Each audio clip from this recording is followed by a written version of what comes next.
Hello, Mark. I'm Yuki. I'm a freshman in NCUE. My student number is S0441042. My topic today is how my mind came back to life and no one knew. Imagine being unable to say, I'm hungry, I'm in pain, thank you, or I love you. Being trapped inside your body, a body that doesn't respond to comments. Surrounded by people, yet utterly alone, wishing you could reach out, to connect, to comfort, to participate. For 13 long years, that was my reality. Most of us never think twice about talking, about communicating. I've thought a lot about it. I've had a lot of time to think. For the first 12 years of my life, I was a normal, happy, healthy little boy. Then everything changed. I contracted a brain infection. The doctors wasn't sure what it was, but they treated me the best they could. However, I progressively got worse. Eventually, I lost my ability to control my movements, made eye contact, and finally, my ability to speak. While in hospital, I desperately wanted to go home. I said to my mother, when home. Those were the last words I ever spoke with my own voice. I would eventually fail every test for mental awareness. My parents were told I was as good as not there. A vegetable, having the intelligence of a 3-month-old baby. They were told to take me home and try to keep me comfortable until I died. My parents, in fact my entire family's lives, became consumed by taking care of me the best they knew how. Their friends drifted away. 1 year turned to 2, 2 turned to 3. It seemed like the person I once was began to disappear. The legal blocks and electronic circuits I'd loved as a boy were put away. I had been moved out of my bedroom into another more practical one. I had become a ghost, a faint memory of a boy people once knew and loved. Meanwhile, my mind began knitting itself back together. Gradually, my awareness started to return. But no one realized that I had come back to life. I was aware of everything, just like any normal person. I could see and understand everything, but I couldn't find a way to let anybody know. My personality was entombed within a seemingly silent body. A vibrant mind hidden in plain sight within a chest cells. The stark reality hit me that I was going to spend the rest of my life locked inside myself, totally alone. I was trapped with only my thoughts for company. I would never be rescued. No one would ever show me tenderness. I would never talk to a friend. No one would ever love me. I had no dreams, no hope, nothing to look forward to. Well, nothing pleasant. I lived in fear, and, to put it bluntly, was waiting for death to finally release me, expecting to die and all alone in a care home. I don't know if it's truly possible to express in words what it's like not to be able to communicate. Your personality appears to vanish into a heavy fog, and all of your emotions and desires are constricted, stifled and mute within you. For me, the worst was the feeling of utter powerlessness. I simply existed. It's a very dark place to find yourself, because in a sense, you have vanished. Other people control every aspect of my life. They decided what I ate and when, whether I was laid on my side or strapped into my wheelchair. I often spend my days positioned in front of the TV watch Barney reruns. I think because Barney is so happy and jolly, and I absolutely wasn't.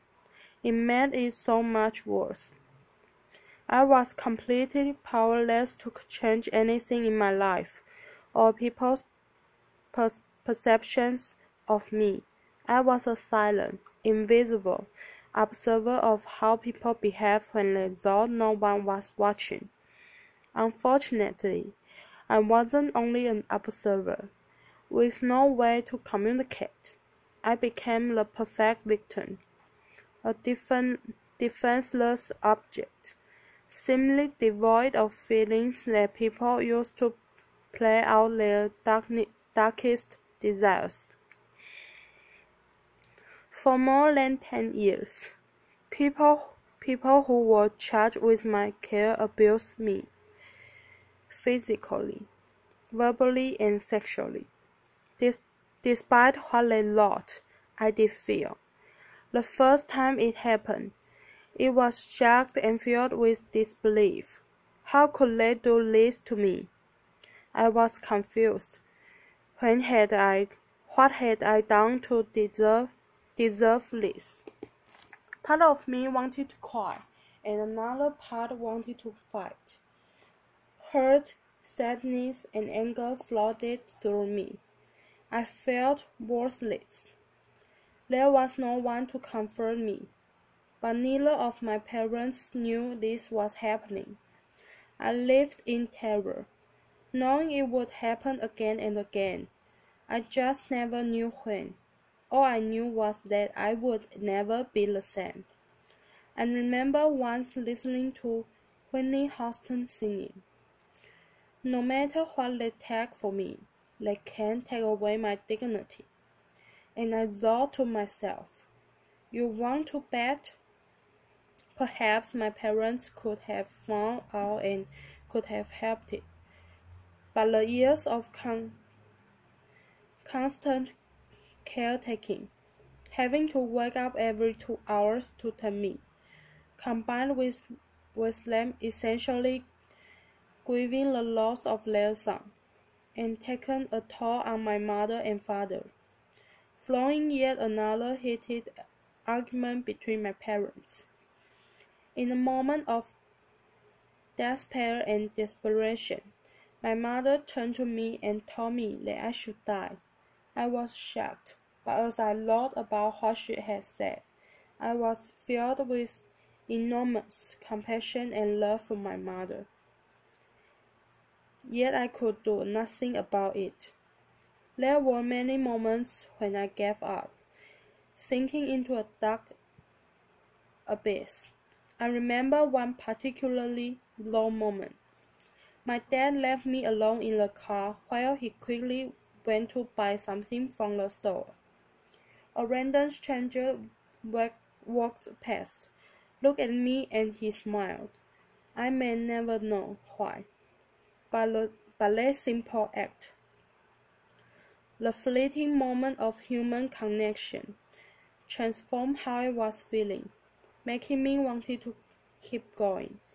My existence was tortured by monotony, a reality that was often too much to bear. Along with my thoughts, I constructed intricate fantasies about an ant running across the floor. I taught myself to tell the time by noticing where the shadows were.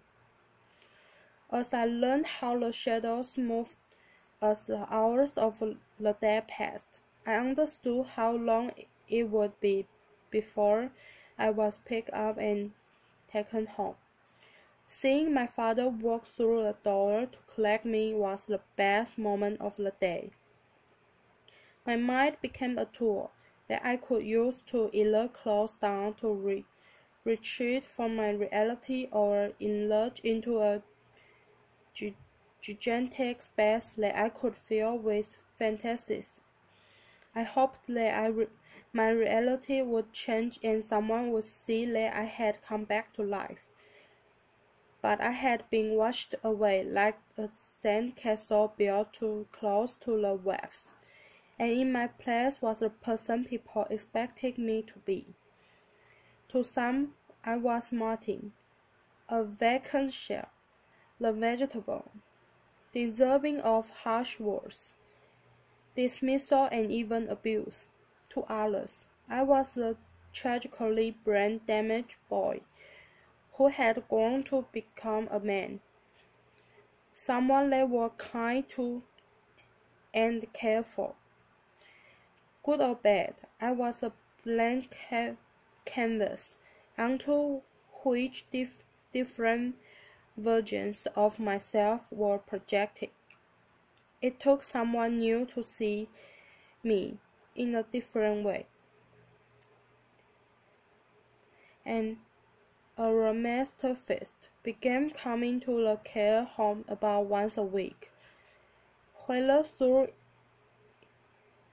intuition or her attention to details that others failed to notice, she became convinced that I could understand what was being said. She urged my parents to have me tested by experts in argumentative and alternative communication, and within a year, I was beginning to use a computer program to communicate. It's exhilarating but frustrating at times. I had so many words in my mind that I couldn't wait to be able to share them. Sometimes I would say things to myself simply because I could. In myself, I had a ready audience, and I believed that by expressing my thoughts and wishes, others would listen too. But as I began to communicate more, I realized that it was in fact only just the beginning of creating a new voice for myself. I was thrust into a world I didn't quite know how to function in.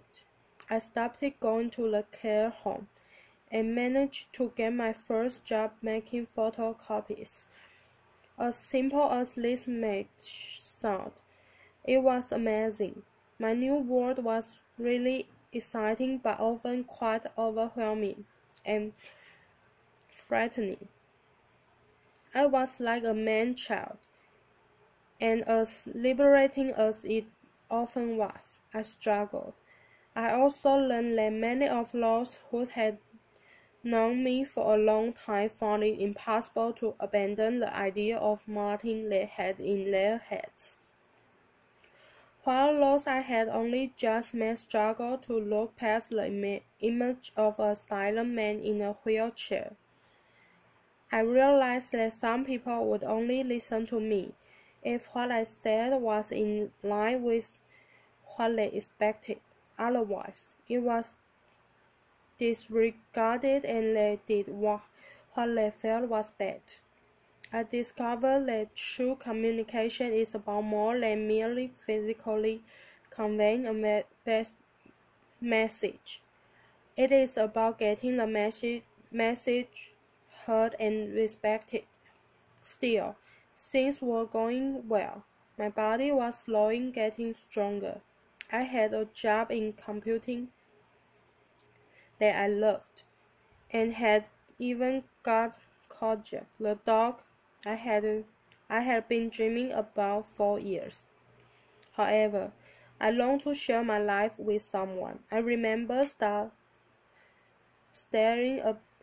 out the window as my dad drove me home from work, thinking I have so much love inside of me, and nobody to give it to, just as I had resigned myself to being single for the rest of my life.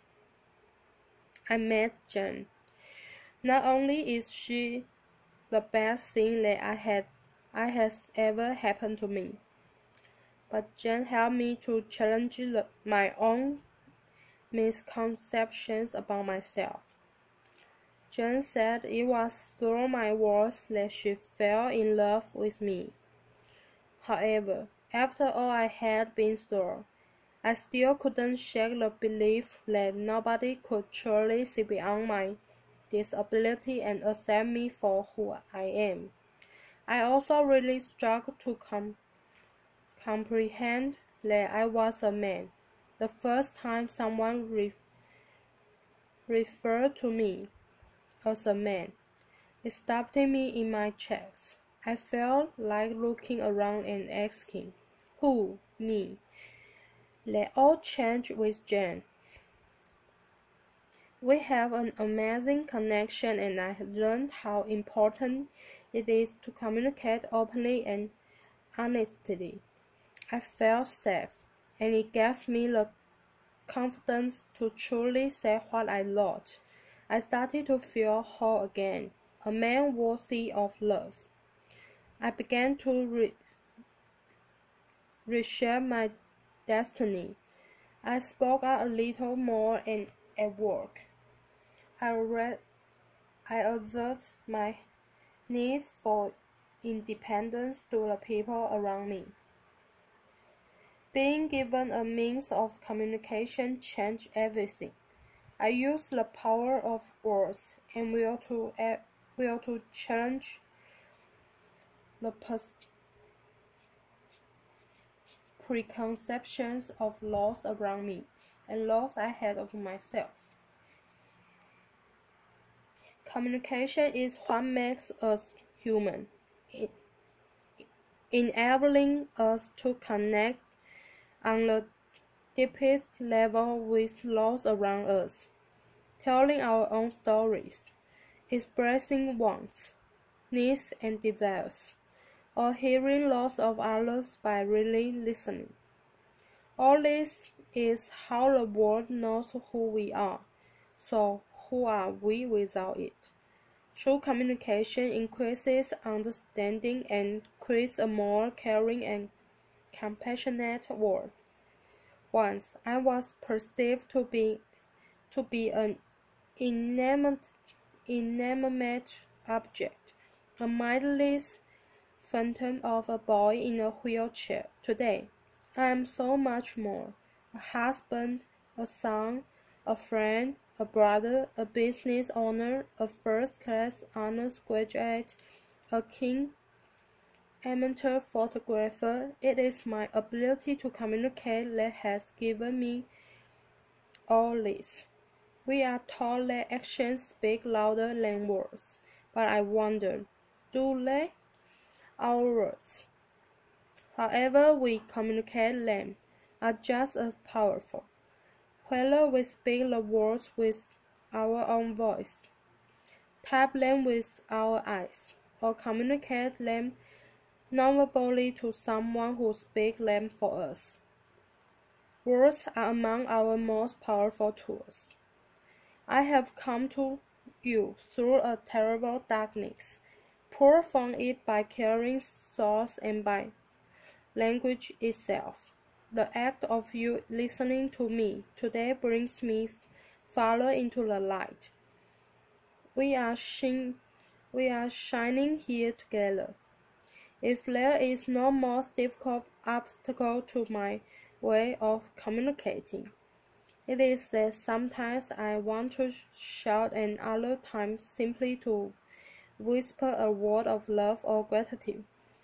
It all sounds the same, but if you will, please imagine these next two words as warming as you can.